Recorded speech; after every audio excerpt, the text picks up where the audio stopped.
Ito na yung niluto kong ginataang paksiw anduhaw. Sobrang sarap nito guys. Sariwang sariwa. Buhay probinsya. Lutong bahay talaga. Coco Mama Fresh Gata. Ito ang gagamitin ko sa pagluto ng ginataang paksiw anduhaw. Hiniwa ko na sa maliliit ang sibuyas, luya, siling espada at saka bawang.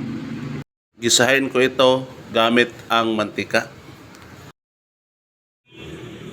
Ito na ang isdang anduhaw, sariwang sariwa. Gawin ko itong ginataang paksiw. Nilagay ko na ang isdang anduhaw at saka yung mga lamas at saka yung tubig.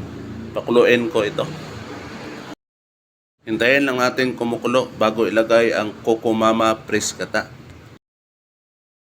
Hanggang sa kumukulo na ito guys at nilagay ko na ang Coco Mama Fresh Gata. Paglagay ko, parang nawala ang kumukulo niya. Hanggang sa kumukulo na ulit guys ang ginataang paksiw na may Coco Mama Fresh Gata. Sobrang sarap nito guys. Masarap, matipid na ulam o san ka pa. Ito na ang ginataang paksiw anduhaw guys. Sobrang sarap nito.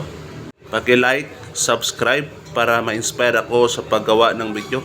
Sa lahat ng viewers na nanonood dyan, maraming salamat sa inyong suporta. Hanggang dito lang po.